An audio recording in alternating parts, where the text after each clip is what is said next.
Ilang tsuper sa Dagupan City pumapasada pa rin sa kabila ng suspensyon ng mass public transportation.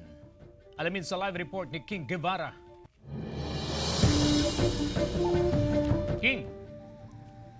CJ, sa pagdedeklara ng enhanced community quarantine sa buong Luzon, marami ang naapektuhan. Hindi lamang ang mga establishmento, negosyante, maging ang mga empleyado, biyahero at ang mga tsuper. Pabalik na sana sa Cebu si Mang JC upang magtrabaho, pero hindi siya nakabiyahe. Itinigil ang operasyon ng mga bus company sa Dagupan City matapos ideklara ang enhanced community quarantine sa Luzon. Sa ilalim nito, suspendido ang mass public transportation. Ngayon wala nang bus na masakyan papuntang Clark. Siguro mag-jeep na lang kung may jeep. As you can see, wala na kaming operation. So kahapon pa nag-declared, mga 6 o'clock, nag-declared na wala na stop operation na kami hanggang ngayon. Hindi na rin kami makapagbigay ng service kasi syempre susunod kami sa utos ng gobyerno.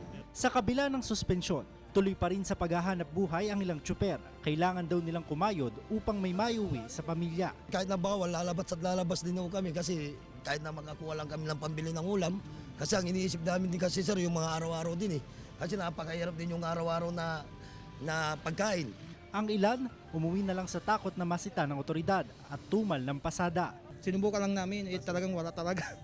Kaya pag ganito talaga lahat, wala nang mangyayari. Ayon sa Land Transportation Franchising and Regulatory Board, sumunod na lamang sa kautusan upang mapanatili ang kaligtasan ng nakararami. Talagang mandatory, naiiwas na talaga silang bumiyahe.